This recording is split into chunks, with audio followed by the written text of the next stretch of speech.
ಇದು doctor B R. Ambedkar ಅವರ ಐತಿಹಾಸಿಕ ಸಮಾಜ ಸುಧಾರಣಾ ತಂತ್ರಗಳು ಮತ್ತು ಇಂದಿನ ಕಾಲಕ್ಕೆ ಅವುಗಳ ಪ್ರಸ್ತುತತೆಯ ಕುರಿತಾದ ಒಂದು ತ್ವರಿತ ಅವಲೋಕನ.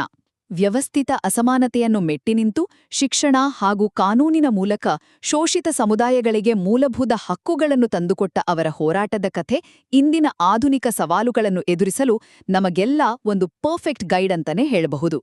ಮೊದಲನೆಯದಾಗಿ ಅವರ ಹೋರಾಟ ಶುರುವಾಗಿದ್ದು ಮೇಲ್ನೋಟದ ಸಮಸ್ಯೆಗಳಿಗಲ್ಲ, ಬದಲಿಗೆ ಆ ಪ್ರಾಬ್ಲಮ್ನ ಬೇರನ್ನೇ ಕಿತ್ತು ಹಾಕುವುದಾಗಿತ್ತು. ಈಗ ನೋಡಿ, ಮಹಾಡ್ ಸತ್ಯಾಗ್ರಹ ಅನ್ನೋದು ಕೇವಲ ಕುಡಿಯುವ ನೀರಿನ ಹಕ್ಕಿಗಾಗಿ ನಡೆದ ಎಷ್ಟೊಂದು ನೈಜ ಫಿಸಿಕಲ್ ಹೋರಾಟವಾಗಿತ್ತು ಅಲ್ವಾ?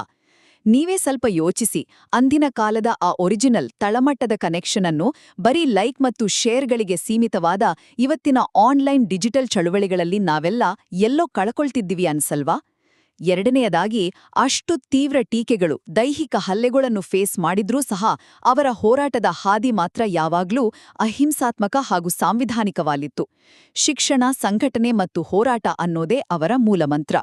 ಓವರ್ನೈಟ್ ಬದಲಾವಣೆ ಬೇಕು ಅಂತ ಕಾಯುವ ಇಂದಿನ ಡಿಜಿಟಲ್ ಯುಗದ ಮೈಂಡ್ಸೆಟ್ ಮುಂದೆ ದಶಕಗಳ ಕಾಲ ನಡೆದ ಅವರ ಆ ಕನ್ಸಿಸ್ಟೆಂಟ್ ಶಾಂತಿಯುತ ಹೋರಾಟದ ವಿಧಾನ ಇವತ್ತಿಗೂ ನಮಗೆಲ್ಲ ಒಂದು ದೊಡ್ಡ ಪಾಠ. ಕೊನೆಯದಾಗಿ, ಅವರು ಸುಮ್ನೆ ಬೀದಿ ಹೋರಾಟಕ್ಕೆ ಮಾತ್ರ ಸೀಮಿತವಾಗಲಿಲ್ಲ, ಬದಲಾಗಿ ಆ ಸಾಮಾಜಿಕ ಸುಧಾರಣೆಯನ್ನೇ ನಮ್ಮ ದೇಶದ ಕಾನೂನಾಗಿ ಬದಲಾಯಿಸಿದ್ರು. ಆಸ್ತಿ ಮತ್ತು ವಿವಾಹದಲ್ಲಿ ಮಹಿಳೆಯರಿಗೆ ಸಮಾನ ಹಕ್ಕು ನೀಡುವ ಹಿಂದೂ ಕೋಡ್ ಬಿಲ್ ತರುವ ಮೂಲಕ ಒಡೆದ ಗೋಡೆಗಳಿಗೆ ಸುಮ್ನೆ ಪೇಂಟ್ ಮಾಡುವ ಬದಲು ಇಡೀ ಮನೆಯ ಫೌಂಡೇಶನ್ ಅನ್ನೇ ಸ್ಟ್ರಾಂಗ್ ಮಾಡಿದ್ರು.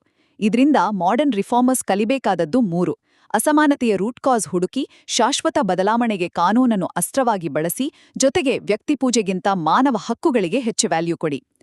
ಸಮಾಜದಲ್ಲಿ ರಿಯಲ್ ಸಮಾನತೆ ತರಬೇಕು ಅಂದ್ರೆ ನಾವು ಕೇವಲ ಸೋಷಿಯಲ್ ಮೀಡಿಯಾ ಆಕ್ರೋಶದಿಂದ ಹೊರಬಂದು ಅಂಬೇಡ್ಕರ್ ಅವರ ಹಾಗೆ ಮಾನವ ಹಕ್ಕುಗಳನ್ನು ನಮ್ಮ ಕಾನೂನು ವ್ಯವಸ್ಥೆಯಲ್ಲಿ ಆಳವಾಗಿ ಬೇರೂರಿಸಬೇಕಾಗಿದೆ ಅಷ್ಟೇ.